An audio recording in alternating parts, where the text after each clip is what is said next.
Assalamualaikum warahmatullahi wabarakatuh. Hello student, welcome to my YouTube channel Putri Ardifa.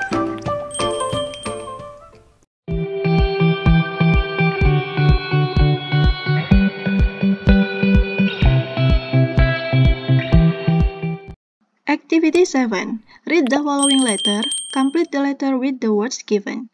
Make sure you write the correct form of the verb. Bacalah surat berikut ini. Lengkapi surat dengan kata kerja yang sudah diberikan. Pastikan kamu menulis kata kerja yang sesuai. Pada aktivitas 7, di sini terdapat surat dari Anissa yang ditujukan kepada Novi. Nah, coba kita lengkapi surat berikut ini. Dear Novi, untuk Novi tersayang, today is the 6th day of my 10-day visit in Sape. Hari ini adalah hari ke-6 dari 10 hari kunjunganku di Sape. This village is starting to make me feel at home. Desa ini mulai membuatku betah. I experienced many things during my visit. Banyak hal yang saya alami selama kunjungan saya. For example, yesterday. Contohnya kemarin, the village head take me to the district library. Kepala desa membawaku ke perpustakaan daerah. Untuk nomor 1, di sini kata kerja yang ada di dalam kurung ini adalah kata take. Di sini dia menceritakan kejadiannya itu kemarin ya. Kemarin diajak oleh kepala desa untuk mengunjungi perpustakaan daerah. Sehingga kata take ini kita rubah ke dalam bentuk verb kedua menjadi took. The village head took me to the district library. I thought it was going to be a boring visit, and the library would be dull and full of uninteresting books. Pikir ini akan menjadi kunjungan yang membosankan, dan perpustakaan akan dipenuhi dengan debu dan buku-buku yang tidak menarik. However, it turned out to be different. Oke, nomor 2 di sini, kata kerja yang ada di dalam kurung ini adalah kata turn ya. Kata turn ini kita juga rubah ke dalam bentuk verb kedua menjadi turned. Kita tambahkan dengan akhiran ed. However, it turned out to be different. Namun ternyata berbeda. We arrived there early in the morning. Kita tiba di sana pagi-pagi. Untuk yang nomor 3 di sini kata kerjanya adalah kata arrive ya. Kata arrive di sini kita juga rubah ke dalam bentuk verb 2 menjadi arrived. Ditambahkan dengan akhiran ed. When the weather was cool, ketika cuacanya dingin. Not many people were around. Tidak ada banyak orang di sekitar. Only the librarian and the library head. Hanya ada pustakawan dan kepala perpustakaan. The library was nice. Perpustakaannya bagus, with colorful furniture, dengan perabotan yang berwarna-warni. The reading corner was furnished with cozy stools and sofa.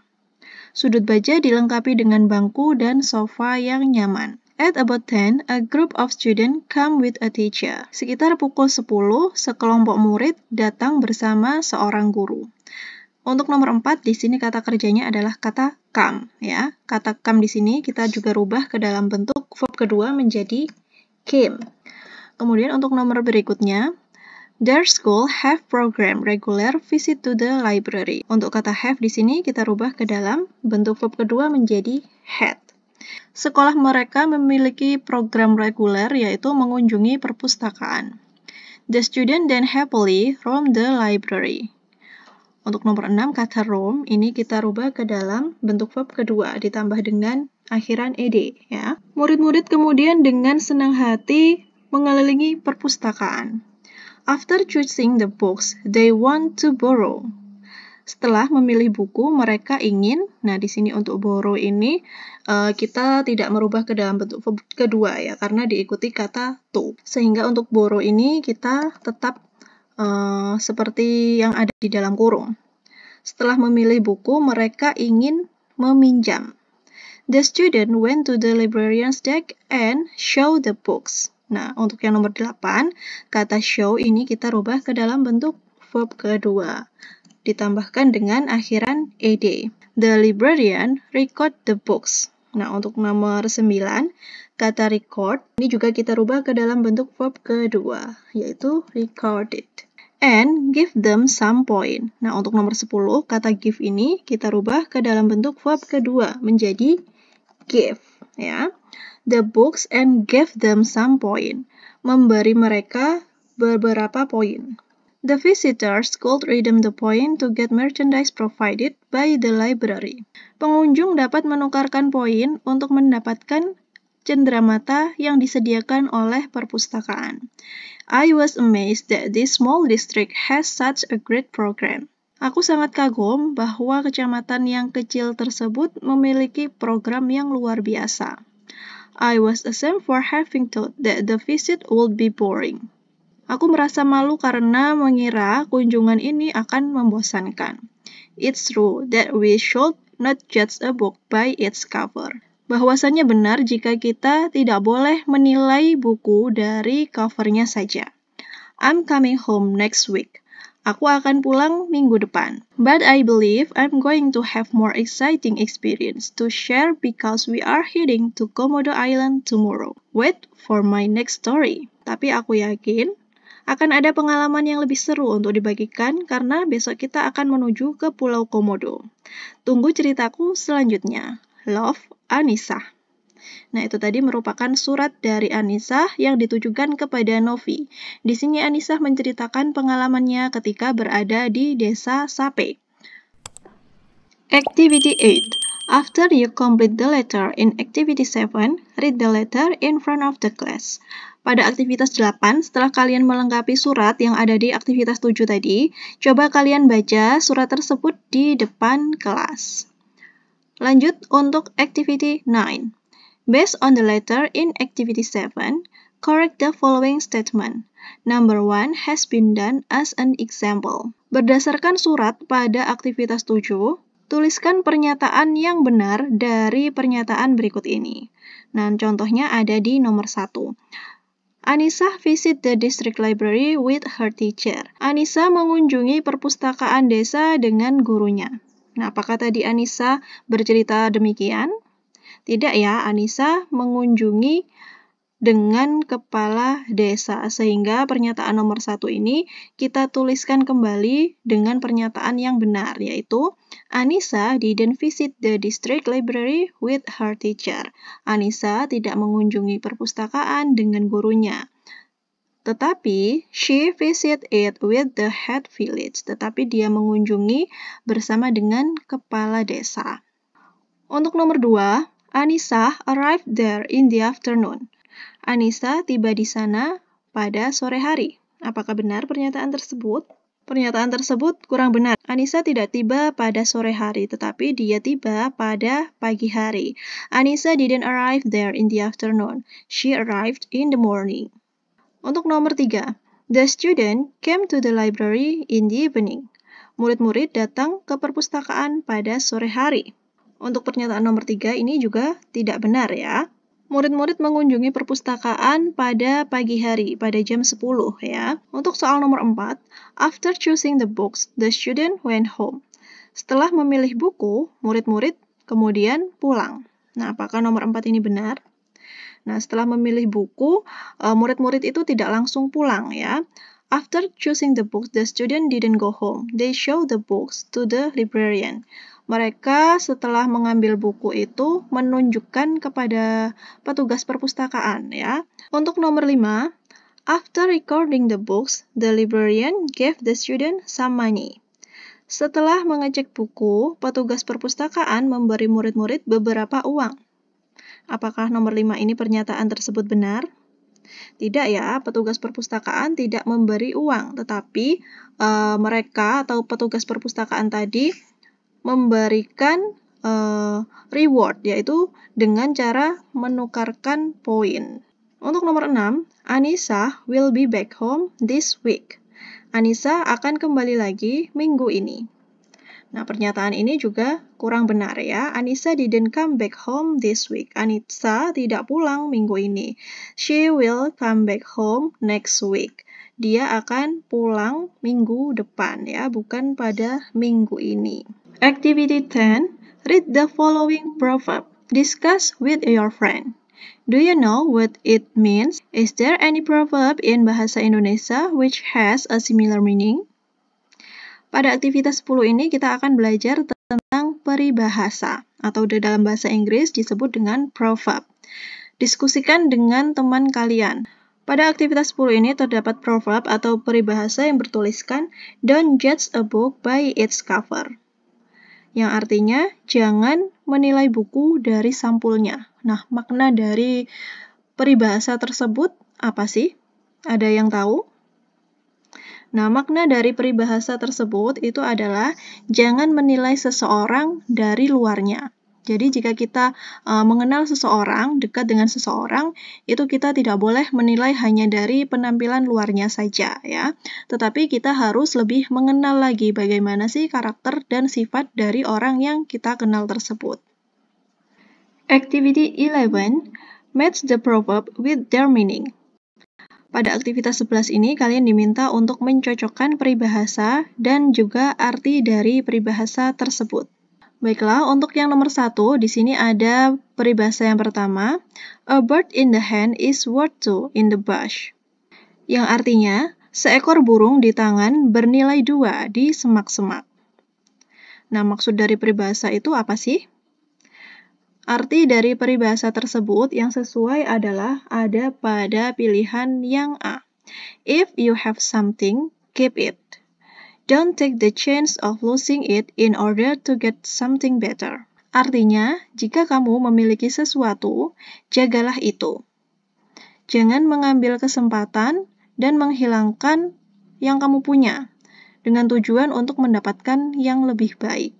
Jadi, nomor 1 ini artinya ada di pilihan yang A, oke? Kita lanjut pada peribahasa yang kedua. An apple a day keeps the doctor away. Sebuah apel sehari menjauhkan kita dari dokter. Nah, maksud dari peribahasa tersebut apa sih? Nah, arti yang sesuai yaitu ada pada pilihan yang C. If you eat the right food, you will be healthy. Jika kamu makan makanan yang benar, kamu akan sehat. Ya, jadi nomor 2 ini artinya ada pada pilihan yang C. Nomor 3, every cloud has a silver lining. Arti yang sesuai dari peribahasa tersebut ada pada pilihan yang I. Something good can often come out of unpleasant situation, so be optimistic. Sesuatu yang bagus seringkali muncul dari situasi yang tidak menyenangkan, sehingga tetaplah optimis. Jadi nomor 3 ini arti yang sesuai ada pada pilihan yang I. Untuk nomor 4, one person's meat is another one's poison. Daging seseorang adalah racun bagi seseorang yang lain. Nah, maksud dari peribahasa tersebut yaitu ada pada pilihan yang B, ya. What a person loves, another person may hate. Or, what is good for one person may be bad for another person. Nah, maksudnya di sini adalah apa yang seseorang sukai mungkin dibenci oleh seseorang yang lain. Atau kebaikan orang lain itu bisa menjadi keburukan untuk orang lain. Jadi nomor 4 ini arti yang sesuai ada pada pilihan yang B. Untuk nomor 5, there are plenty more fish in the sea. Ada banyak ikan di laut. Nah, pengertian yang sesuai dari peribahasa tersebut yaitu ada pada pilihan yang D. If you love someone who doesn't return your love, don't worry. You can always find someone else. Jika kamu mencintai seseorang dan tidak mendapatkan balasan cinta dari seseorang tersebut, jangan khawatir. Kamu selalu akan mendapatkan dari seseorang yang lainnya. Ya, jadi nomor 5 ini arti yang sesuai ada pada pilihan yang D. Activity 12. Search in the internet as many English proverbs as possible. Tell the class what they mean. Nah, setelah kalian tadi pada aktivitas 11 menemukan beberapa peribahasa dan juga artinya, ya, pada aktivitas 12 ini kalian diminta untuk mencari peribahasa dalam bahasa Inggris. Kemudian kalian coba artikan peribahasa tersebut dan sampaikan di depan kelas. Activity 13. Read the following recount text and then answer the question. Bacalah teks recount berikut ini dan jawablah pertanyaan. Oke, coba kalian dengarkan teks recount berikut ini. Eric Holland, aged 80, from Thurgoona, New South Wales, got a surprise this morning. He was working in his shed in the backyard when he heard a strange voice coming from his backyard. He checked it and saw an enormous lizard in his backyard. The reptile was crawling among his plants. It was about 1.5 meters long. He was terrified, so he slowly stepped back into the shed. He thought it was an alien or something. Then he decided to take a look at the lizard once more. This time, it was climbing on the wall of his house. When the lizard saw Eric, it quickly crawled away into the bush. Untuk nomor 1, pertanyaan yang pertama, what was Eric doing that morning? Apa yang Eric lakukan pada pagi itu? Eric lakukan pada pagi hari yaitu dia bekerja di gudang di halaman belakang rumahnya. Untuk pertanyaan yang kedua, what did he find? Apa yang dia temukan? He saw an enormous lizard. Dia melihat kadal yang sangat besar. Pertanyaan yang ketiga, why did he step back into the shed? Mengapa dia kembali lagi ke gudang? Because he was terrified, karena dia ketakutan. Pertanyaan yang keempat, what was the lizard doing when Eric saw it for the second time? Apa yang dilakukan oleh kadal tersebut ketika Eric melihat dia dalam beberapa waktu? Yang dilakukan adalah, it was climbing on the wall. Dia memanjat tembok. Untuk pertanyaan yang kelima, what happened in the end? Apa yang terjadi di akhir cerita? The lizard crawled away into the bush. Kadal menjauh ke dalam semak-semak. Nah, itu tadi merupakan recount teks cerita dari Eric Holland. Activity 14. Work in groups of 5. Ask your friend where they were and what they did last weekend. Then, fill up the table. Take a look at the example. Pada aktivitas 14, bekerjalah dengan kelompokmu sebanyak 5 orang. Tanyakan kepada temanmu di mana mereka dan apa yang mereka lakukan pada akhir pekan lalu. Kemudian isilah tabel, lihatlah contoh berikut ini. Nah, kalian diminta untuk menanyakan kepada teman sekelas kalian tentang aktivitas yang dilakukan oleh teman kalian pada akhir pekan kemarin ya. Pertanyaannya seperti berikut ini, kalian bisa tanyakan pertanyaan tersebut kepada teman kalian. Setelah kalian menanyakan kepada teman kalian, nanti tuliskan dalam bentuk tabel seperti contoh berikut ini. Activity 15. Tell the class about what your group members did last weekend. Setelah kalian menuliskan ke dalam tabel, coba ceritakan di depan kelas apa saja yang dilakukan oleh teman sekelompok kalian pada akhir pekan lalu.